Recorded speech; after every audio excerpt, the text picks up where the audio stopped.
ಚಾಣಕ್ಯ ನಮ್ಮ ದೇಶದ ಮಹಾನ್ ವಿದ್ವಾಂಸ. ಅವರ ಕಾಲದಲ್ಲಿದ್ದಂತೆ ಇಂದು ಹೇಳಲಾದ ವಿಷಯಗಳು ಪ್ರಸ್ತುತವಾಗಿವೆ.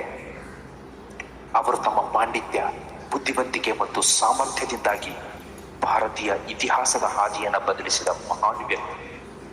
ಚಾಣಕ್ಯನು ತನ್ನ ರಾಜತಾಂತ್ರಿಕತೆಯ ಮೂಲಕ ಸಾಮಾನ್ಯ ಚಂದ್ರಗುಪ್ತನನ್ನ ಮಗಧದ ರಾಜನನ್ನಾಗಿ ಮಾಡಿದ್ದ. ಚಾಣಕ್ಯನು ಚಾಣಕ್ಯ ನೀತಿ ಅಥವಾ ಚಾಣಕ್ಯ ನೀತಿಶಾಸ್ತ್ರ ಎಂಬ ಪುಸ್ತಕವನ್ನು ಬರೆದಿದ್ದಾನೆ. ಇದರಲ್ಲಿ ನಮ್ಮ ಜೀವನಕ್ಕೆ ಅರ್ಥಪೂರ್ವ ತಿರುವು ನೀಡುವಂತಹ ವಿಷಯಗಳೆಲ್ಲವನ್ನ ಹೇಳಲಾಗಿದೆ. ಚಾಣಕ್ಯ ನೀತಿ ಎಂಬುದು ಚಾಣಕ್ಯನ ಸಲಹೆಗಳ ಅದ್ಭುತ ಸಂಗ್ರಹವಾಗಿದೆ. ಇದು 2400 ವರ್ಷಗಳ ಹಿಂದೆ ಬರೆದಾಗ ಇದ್ದಂತೆಯೇ ಇಂದಿಗೂ ಕೂಡ ಪ್ರಸ್ತುತವಾಗಿದೆ.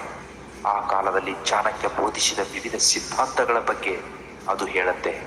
ಅದು ಪ್ರಸ್ತುತ ಕಾಲದಲ್ಲಿಯೂ ಸಹ ಸರಿ ಅನ್ಸುತ್ತೆ. ಸಂತೋಷದ ಮತ್ತು ತೃಪ್ತಿಕರ ಜೀವನವನ್ನು ನಡೆಸೋದಕ್ಕೆ ತಪ್ಪಿಸಬೇಕಾದ ದುರ್ಗುಣಗಳ ಬಗ್ಗೆ ತಿಳಿಯಲು ಜನರು ಚಾಣಕ್ಯ ನೀತಿಯನ್ನ ಉಲ್ಲೇಖಿಸ್ತಾರೆ. ಬನ್ನಿ ಸ್ನೇಹಿತರೆ, ಹಾಗಾದ್ರೆ ಇವತ್ತಿನ ವಿಡಿಯೋದಲ್ಲಿ ನಾವು ಎಷ್ಟೇ ಸಮಯ ಕಷ್ಟ ಬಂದರೂ, ನಮಗೆ ಎಷ್ಟೇ ನೋವುಗಳು ಬಂದರೂ, ಈ 7 ನಮ್ಮ ರಹಸ್ಯವಾದ ಗುಟ್ಟುಗಳನ್ನ ಹೇಳಲೇಬಾರದಂತಹ ರಹಸ್ಯವಾದ ಗುಟ್ಟುಗಳನ್ನ ಚಾಣಕ್ಯ ನೀತಿ ಎಂಬ ಪುಸ್ತಕದಲ್ಲಿ ಉಲ್ಲೇಖಿಸಿದ್ದಾರೆ.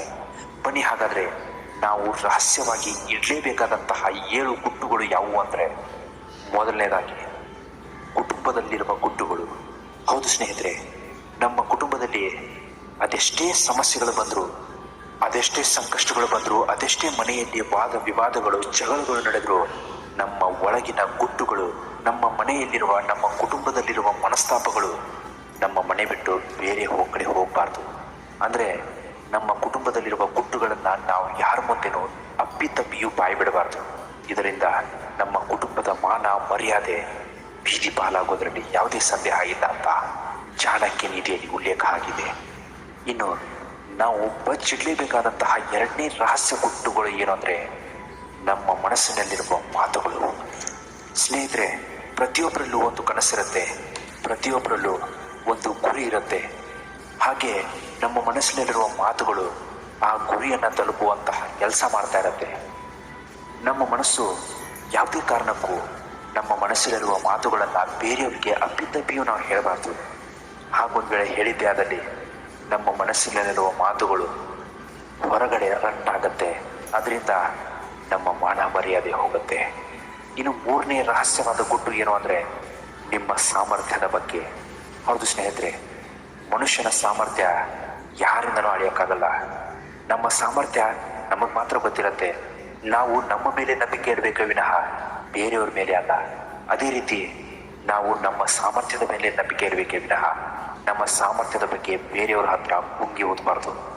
ಹೀಗೆ ಚಾಣಕ್ಯ ನೀತಿಯಲ್ಲಿ ಉಲ್ಲೇಖಿಸಿದ್ದಾನೆ. ಇನ್ನು ನೀವು ಬಚ್ಚಿಡಲೇಬೇಕಾದಂತಹ 4ನೇ ರಹಸ್ಯವಾದ ಗುಟ್ಟು ಏನು ಅಂದರೆ, ನಿಮ್ಮ ಕನಸುಗಳ ಬಗ್ಗೆ. ಸ್ನೇಹಿತರೆ, ಪ್ರತಿಯೊಬ್ಬ ಮನುಷ್ಯನಲ್ಲಿ ಕನಸುಗಳಿರುತ್ತೆ, ಆಸೆಗಳಿರುತ್ತೆ. ಅದೇ ರೀತಿ ಆ ಕನಸನ್ನು ನನಸು ಮಾಡುವಂತಹ ಗುರಿ ಕೂಡ ನಿಮ್ಮಲ್ಲೇ ಇರುತ್ತೆ.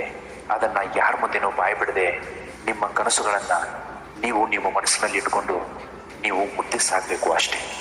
ಇನ್ನು ನೀವು ಬಚ್ಚಿಡಲೇಬೇಕಾದಂತಹ 5ನೇ ರಹಸ್ಯ ಗುಟ್ಟು ಏನು ಅಂದರೆ, ನಿಮ್ಮ ಗುರಿಗಳ ಬಗ್ಗೆ. ಹೌದು ಸ್ನೇಹಿತರೆ, ಮನುಷ್ಯ ಅಂದಮೇಲೆ ಗುರಿಯನ್ನು ಹೊಂದಲೇಬೇಕು. ಗುರಿ ಇಲ್ಲದೆ ಇರೋ ಮನುಷ್ಯ ಬದುಕಿದ್ದು ವೇಸ್ಟ್ ಇದ್ದಂತೆ. ಅದೇ ತರಹ ನೀವು ಯಾವುದಾದ್ರೂ ಗುರಿಯನ್ನು ಇಟ್ಕೊಂಡು ಸಾಗ್ತಾ ಇದ್ರೆ ಆ ಗುರಿ ಮುಟ್ಟುವವರೆಗೂ ಅಪ್ಪಿತಪ್ಪಿ ಯಾರ ಮುಂದೆನೂ ಬಾಯಿ ಬಿಡಲೇಬೇಡಿ. ಹೀಗಂತ ಚಾಣಕ್ಯ ನೀತಿಯಲ್ಲಿ ಉಲ್ಲೇಖಿಸಿದ್ದಾನೆ. ಇನ್ನು ನೀವು ಬಚ್ಚಿಡಲೇಬೇಕಾದಂತಹ 6ನೇ ರಹಸ್ಯವಾದ ಗುಟ್ಟು ಏನು ಅಂದರೆ, ದಾನ, ಧರ್ಮ ಮತ್ತು ಪುಣ್ಯದ ಬಗ್ಗೆ.